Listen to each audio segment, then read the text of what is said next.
Pessoal, vamos falar sobre como está o conflito na Ucrânia aí no último dia e sobre o que o Ministério da Defesa ucraniano falou, chamou de próxima fase da guerra. Vamos entender o que está acontecendo. Essas notícias foram sugeridas por Davi Duarte, Babu e mais um monte de gente. Obrigado aí a todo mundo que sugeriu as notícias. Obrigado a você que está assistindo o nosso vídeo. Se você gosta do nosso conteúdo, por favor, deixe o seu like e se inscreva aqui no canal, né? Bom, como vocês podem ver, não teve nenhum grande avanço aqui no mapa, né? Não teve nenhuma grande alteração. Essas bolinhas aqui com uma boia é aviso de alerta de ataque aéreo, de mísseis. Então isso é normal aparecer na Ucrânia toda, porque tem os alertas de mísseis, eles nunca sabem aonde o míssil vai ser jogado, né? Então os russos avançaram alguma coisa aqui na região de Severodonetsk. Eles têm tentado pegar essa cidade aqui, que é muito grande. São essas duas grandes cidades que restaram nas mãos ucranianas em Luhansk, né? Severodonetsk e Lysychansk. Então, os russos avançaram alguma coisa aqui também, mas ainda estão naquele mesmo esquema. Avançaram muito pouco, perderam muita gente, perderam muito material. É o padrão mesmo da guerra na Ucrânia, né? Aqui em Kharkiv, os ucranianos têm avançado cada vez mais. Aqui não está refletindo muita coisa, mas a gente tem informação de que eles já liberaram mais cidades aqui no meio desse bolo. Parece que os russos estão realmente batendo em retirada já aqui para a região para a Rússia, né? Houve mais alguns alertas de bombardeios do lado de lá da fronteira, né? Mas provavelmente isso não indica uma intenção dos ucranianos de invadir, é mais uma questão de que a luta está acontecendo agora tão próximo da fronteira que no final das contas uma bomba ou outra vai cair do lado de lá, né? Enfim, teve também de significativo ontem um bombardeio muito forte aqui em Lviv, no oeste da Ucrânia, provavelmente a Rússia tentando destruir instalações que estejam recebendo armas dos Estados Unidos, do pessoal da OTAN e coisa e tal. Teve, de fato, uma instalação militar ucraniana aqui em Yavoriv, que é bem próximo da fronteira com a Polônia, que foi destruída mesmo. Os mísseis atingiram a instalação, destruiu a instalação, mas a Ucrânia falou que não houve nenhum prejuízo nisso daí, né? É lógico que a gente não sabe, pode ser que sim, tenham destruído algumas armas vindas lá de fora, não dá para saber. De qualquer forma, isso foi o que aconteceu ontem de significativo aqui na batalha, né? E isso mostra para a gente aquele risco que eu falei da estagnação dessa frente. Isso é um problema realmente. A gente vai falar mais sobre isso mais adiante, né? Aqui no Instituto para Estudo da Guerra, eles chamaram atenção para um ponto que eu acho bem interessante sobre os bloggers russos militares, né? Eles acompanham uma série de canais lá na Rússia, que tem no Facebook, no VK, em outras redes sociais que tem lá. Inclusive no YouTube, o YouTube continua funcionando na Rússia, parece que não tem mais monetização, mas continua funcionando. De qualquer forma, eles estão acompanhando alguns canais militares, ou seja, pessoas lá que falam sobre a guerra na Ucrânia. E tem uma diferença, né? Lá o pessoal é controlado pelo governo, não tem como eles falarem de forma contrária ao governo, não pode chamar de guerra, tem que chamar de operação especial, aquelas coisas todas, né? Só que eles notaram uma mudança de tom desses vários blogueiros militares lá russos, justamente naquela tentativa fracassada de atravessar o rio Donetsk ali com uma ponte temporária ali em Bilohorivka. Ou seja, o que aconteceu nisso daí? Existem muitos blogs militares lá nos Estados Unidos, lá na Rússia, na própria Rússia, feito por russos, que estão começando a criticar o exército russo, falando que, olha, que incompetência, não sei o que lá, como é que eles fizeram esse tipo de coisa, apontando um monte de problemas na logística, na condução dessa invasão russa, né? E o ponto significativo que eles colocam é o seguinte, como eu disse, esses blogs lá, eles não têm a liberdade de falar o que eles acham, né? Eles têm um comando ali do governo russo, ou pelo menos uma delimitação sobre o que eles podem falar. E o fato de todos eles estarem criticando a performance russa pode realmente significar alguma coisa. Pode significar que o Putin está querendo jogar a culpa desse troço no exército. Olha só, realmente o pessoal foi incompetente, não sei o que lá. De repente corta a cabeça do Shoigu, no sentido figurado, ou talvez não, mas bota a culpa no pessoal e é uma saída para o Putin nessa situação, né? Culpar o exército por essa falha enorme que foi a tentativa dele de invasão da Ucrânia. Então é bem significativo isso, né? Enquanto tem blogs aqui no Brasil, tem youtubers aqui no Brasil ainda defendendo, ainda tentando passar pano para a Rússia, os bloggers militares lá na Rússia já estão criticando as forças armadas russas, né? Outra coisa que chamou atenção ontem, repara a mudança de tom que está acontecendo, hein? O embaixador russo nos Estados Unidos disse que não haverá rendição russa na Ucrânia. Como é que é? É isso? A gente está falando já de rendição russa na Ucrânia? Repara a mudança de tom nessa história, né?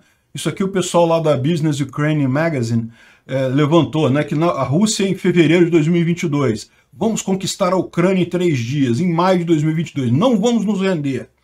O pessoal já está começando a falar em rendição, é isso? E, de fato, o problema todo que a gente está vendo é a quantidade de equipamentos que a Rússia está perdendo, né? Provavelmente houve uma perda enorme de pessoal, principalmente, e veja, é aquilo que eu falo, né? Eu falei isso no vídeo anterior, e é conhecimento geral, na verdade. A Rússia tem muita gente, ela pode se dar o luxo de perder muitos soldados. O problema, o que acontece nesses casos, é que você tem um emburrecimento da tropa, porque você vai perdendo as pessoas experientes, que foram para a linha de batalha, que já sabem, já são soldados há muito tempo, que já conhecem a guerra há muito tempo, e quando você bota gente nova, aquela gente nova ela não tem esse conhecimento todo naquilo ali, então ela tende a ter uma performance menor. E, inclusive, eles comentam aqui que talvez seja justamente isso que tenha levado a coisas como essa operação ali em Bielorrivka, que gerou aquele problema todo, que causou um dano enorme. Vocês sabem, eles tentaram 3 vezes aquela mesma ponte, no mesmo lugar. E lógico, depois que da primeira vez, a artilharia ucraniana nem mudou, nem precisou mudar a configuração dela lá, foi só bombardear de novo. Ou seja, essas derrotas todas, essas perdas materiais, toda essa tática da Ucrânia, que é uma tática deliberada de ceder terreno, porém causando o máximo de dano ao inimigo possível, isso é algo que está valendo a pena, está realmente começando a causar problemas para a Rússia, a Rússia está realmente se vendo numa situação ruim, né? E muita gente me pergunta, então eu achei melhor trazer essa thread aqui do Trent Telenko. Ah, mas e as perdas da Ucrânia? E a Ucrânia não está perdendo gente também? Não está perdendo tanque também?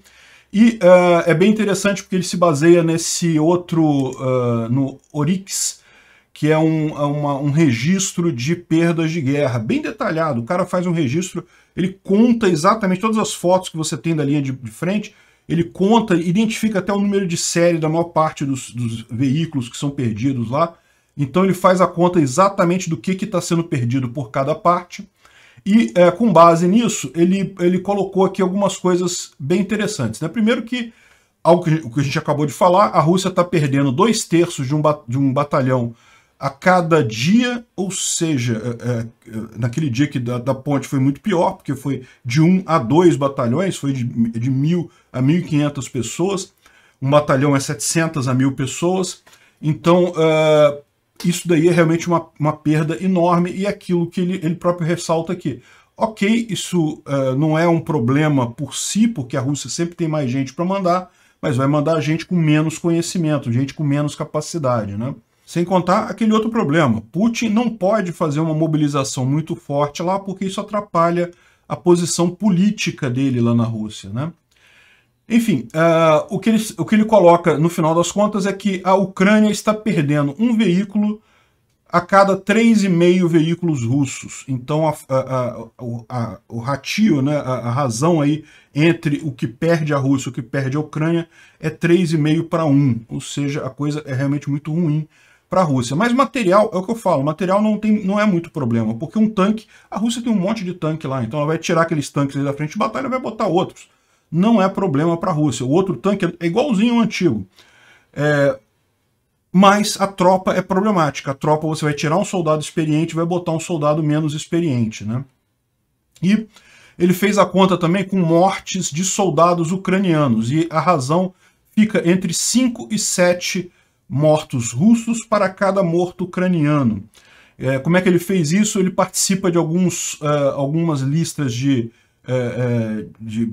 conversa de diáspora, né? Que são os ucranianos que estão fora da Ucrânia, que estão em outros lugares do mundo, e daí ele tem essa, fica sabendo da quantidade de mortos que tem por lá também. E uma coisa que ele chama atenção aqui também é para a quantidade de mortos na Ucrânia fora de combate.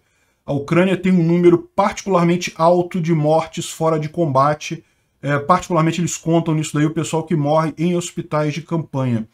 Então, isso aqui ele tirou da guerra de 2014. Em 2014, quando começou aquele movimento separatista, essa área toda listrada aqui, mais escura, estava em poder dos separatistas, né? Aí a Ucrânia entrou e diminuiu essa área aqui, ficou só essa parte de cá, que ficou na mão dos separatistas antes da invasão de 2022, né? Então, pegando os dados desde aquela época e coisa e tal, ele chega nesse número aqui de 5-1 as mortes ucranianas, e se você desconsiderar essas mortes que não são em combate, que são mortes em hospitais e coisa e tal, que ele imagina que isso nessa guerra atual não é tão ruim, isso chega a 7,3-1, 7 mortes russas para cada morte ucraniana. Então é aquilo que eu falei, né? Ou seja, não é que a Ucrânia não esteja sofrendo, evidentemente que está sofrendo, evidentemente que está perdendo gente, mas a técnica dela garante que ela vai perder muito menos que a Rússia, e a Rússia fica cada vez mais impossibilitada de avançar lá na Ucrânia. Só que isso é um problema, porque a Rússia está chegando num ponto que ela não consegue mais avançar, a coisa está ficando parada, mas e aí, vai ficar parado aqui? Isso é um problema para a Ucrânia, e a gente tem mais indicações disso.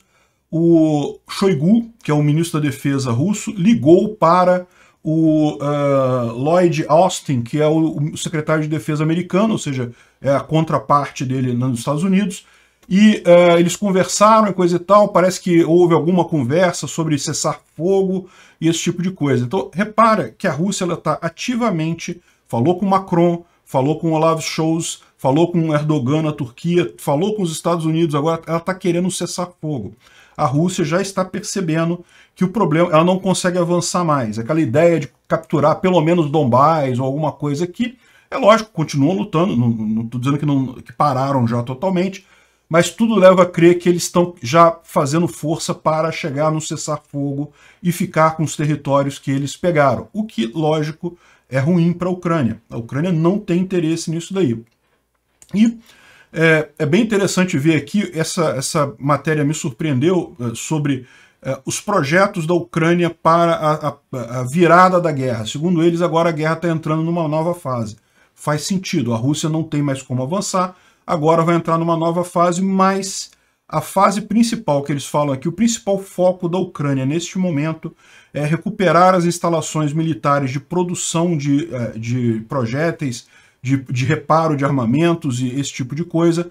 Isso é o foco principal deles neste momento. Ou seja, eles estão planejando para uma guerra muito mais longa do que eu tinha na minha cabeça, ou que talvez muita gente pensasse, né?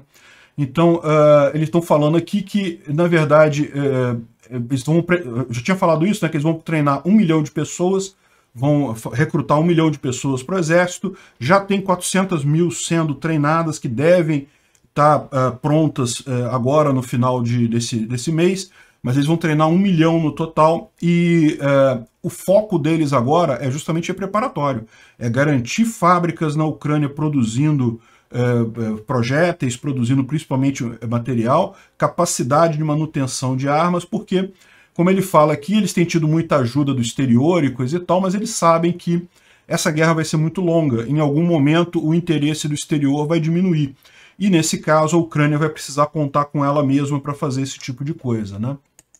Então, o timetable dele, a visão de tempo deles realmente está bem mais alta do que a minha, né? Talvez por eu estar torcendo pela Ucrânia, eu estou torcendo pela Ucrânia, nunca deixei isso em dúvida por ninguém, acho que a Rússia está errada, do ponto de vista moral, não tem o que se dizer nessa guerra. Você pode até questionar se a Ucrânia pode ganhar ou não pode ganhar, se a Rússia vai ganhar ou não vai ganhar, se ficar do jeito que está é uma vitória da Ucrânia, uma vitória da Rússia, pode se discutir tudo isso. O que não dá para discutir é que a Rússia está errada, a Rússia invadiu a Ucrânia, iniciou violência, sempre está errado nesse caso.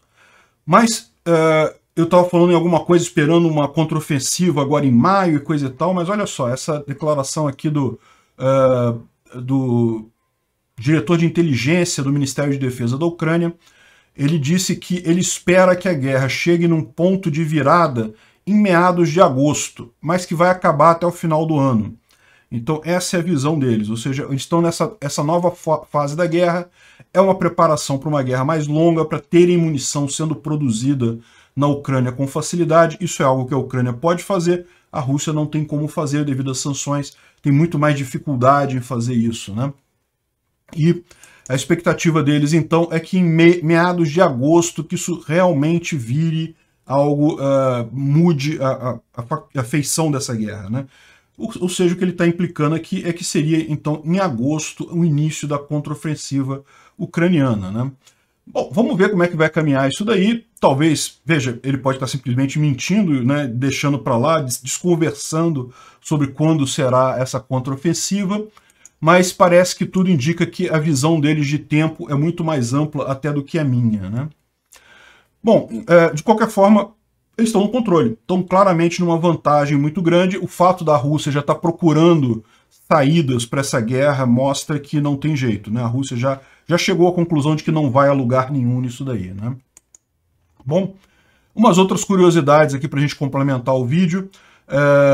Essa foto aqui foi tirada na Guerra da Síria e mostrava um GPS americano, desse que você compra em loja de eletrônicos, que o pessoal usa por aí, num jato comercial, num Su-34, que é um dos jatos mais modernos da Rússia, né, um dos top da Rússia, e tem um GPS de $200 colado no painel de instrumentos aqui, né?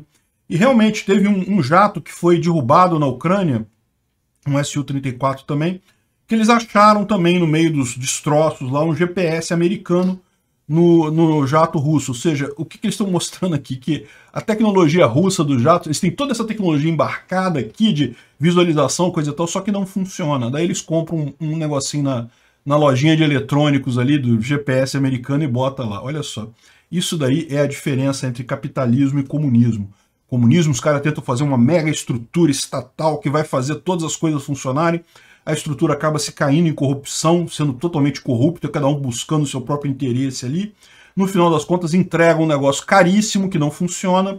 O capitalismo, com as empresas disputando o mercado, cada uma querendo fazer uma coisa melhor para vender mais, porque no final das contas você só tem lucro se você produz algo que o consumidor quer consumir. Agora, o capitalismo resolve aqui, ó, rapidinho, os caras usando um GPS de botequim nos jatos deles, né? Outra coisa curiosa que aconteceu ontem, a Ucrânia ganhou a Eurovision. Eurovision é uma competição, é tipo The Voice Brasil, sabe, né? Tem competição de talentos, né? As pessoas vão lá cantar e coisa e tal, só que é um negócio organizado por países, então cada país manda uma banda, manda um competidor para essa Eurovision, né? O pessoal que for da Europa deve conhecer melhor do que eu isso daí, né? Eu imagino que eles façam uma competição interna no país primeiro, para escolher qual é a banda que vai para o Eurovision, e aí o Eurovision é o final, a competição das bandas de todos os países ali, né, dos cantores de todos os países. Se eu estiver falando alguma besteira, vocês me corrijam, eu realmente não conheço. Aqui no Brasil não passa essa propaganda, esse tipo de coisa. Aqui a gente tem o The Voice Brasil. Enfim, e a Ucrânia ganhou então esse Eurovision esse ano, e pelas regras lá, o Eurovision então do ano que vem vai ser na Ucrânia. E daí até o Zelensky falou que vai fazer de tudo para que seja disputada em Mariupol, na cidade ucraniana de Mariupol, né? Ele não prometeu que seria, né? Falou que iria fazer de tudo para. Vamos ver se consegue, tomara que sim. A OTAN vai fazer um exercício militar na Estônia, ali nos países bálticos, né? E adivinha quem vai participar desse exercício militar da OTAN na Estônia? Vai começar agora, já está começando já. A Ucrânia, a Finlândia e a Suécia, e tropas americanas. Olha só que coisa, né? A Finlândia e a Suécia certamente estão participando desse exercício militar, porque são países que, tudo indica, vão entrar para a OTAN, então certamente faz sentido a OTAN fazer exercícios militares juntos com esses países, né? E a Ucrânia vai mandar também tropas para participar desse exercício aí também. Certamente é uma alfinetada na Rússia. Olha só, tem tudo a ver. Se a Rússia sair totalmente perdida dessa guerra, é muito provável que a Ucrânia entre para a OTAN logo em seguida. Não vai ter nada que a Rússia possa fazer de qualquer forma. Talvez esse seja o único ponto que que o Putin tenha para negociar no final das contas. Não entrar para a OTAN. Ele vai dizer que conseguiu. A vitória da Rússia foi não conseguir fazer a Ucrânia entrar para a OTAN, né? Tem notícias também de russos oferecendo dinheiro para residentes oficiais para dizer que fazer depoimentos contra as forças ucranianas, ou seja, dizer que os ucranianos que eram ruins e que russo é bom e não sei o que lá e coisa e tal. O fato de estar dando dinheiro para isso mostra bem o nível de desespero do pessoal russo, né? E os Estados Unidos estão dizendo que vão tirar lições da Ucrânia para aplicá-las a Taiwan. Eu não tenho dúvida que vão. Já tem muita gente tirando lição aí. Eu tenho certeza que o pessoal lá na China começou a pensar 10 vezes antes de tentar atacar Taiwan, porque percebeu o problema. Eles têm o mesmo problema da Rússia. O exército chinês também é extremamente corrupto. Eu fiz um vídeo sobre a corrupção no exército chinês lá no Visão Libertária, pouco antes do início dessa guerra, meados de fevereiro. Então, realmente é um problema. Eles perceberam o problema que numa ditadura você tem esses números enormes, parece que tem um monte de gente funcionando, o exército é fantástico. Muito disso é porque a pessoa que está embaixo não quer reportar os números reais para quem está mais acima, e no final das contas aquilo vira uma grande brincadeira, um urso de papel, ou no caso da China, um dragão de papel, que não vai conseguir nada, na verdade. Tem só número, não tem tanque real, não tem força real, né? Certamente muita gente está tirando essas lições da Ucrânia aqui. E, infelizmente não dá para elogiar, né? Elogiei Bolsonaro, porque pelo menos ele estava ficando quieto. Ficar quieto já é bom. A diplomacia brasileira está fazendo o correto, está ficando do lado da Ucrânia contra a Rússia. Se Bolsonaro calar a boca, já está ótimo. Agora não, já veio a merda do Bozo, já caga no pau de novo. Fez aqui, negou o envio do sistema Astros para a Ucrânia. A Ucrânia pediu, não era de graça não, pediu de graça não, tá? Ela pediu para comprar míssil e material para operar esse sistema Astro, né, de lança-mísseis lá na Ucrânia, e o governo Bolsonaro cagou no pau e falou não para isso. Olha o absurdo. Olha o quanto a Turquia está ganhando com o Bayraktar TB2, com a propaganda que está fazendo isso. Essa arma brasileira nas mãos da Ucrânia, destruindo um monte de tanque, é fazer uma enorme propaganda para a indústria brasileira, seria ótimo para a visibilidade. Isso tudo sem contar o motivo óbvio, é o lado certo da coisa, tem que ficar do lado da Ucrânia. Não dá para ficar neutro nesse tipo de guerra. É uma guerra que claramente tem um lado certo e um lado errado. Ficar neutro nesse tipo de guerra é ficar do lado ruim, do lado da Rússia. Então é realmente triste isso, uma besteira. Eu fico pensando quantos militares brasileiros não estão sendo pagos pelo Putin, porque só pode ter isso de explicação para esse tipo de medida idiota, completamente idiota, né? Quem sabe o próprio Bolsonaro não está no bolso do Putin lá junto com o Lula, né? Dois merda baixando cabeça para ditador. Um absurdo isso. Obrigado por assistir o vídeo até o final.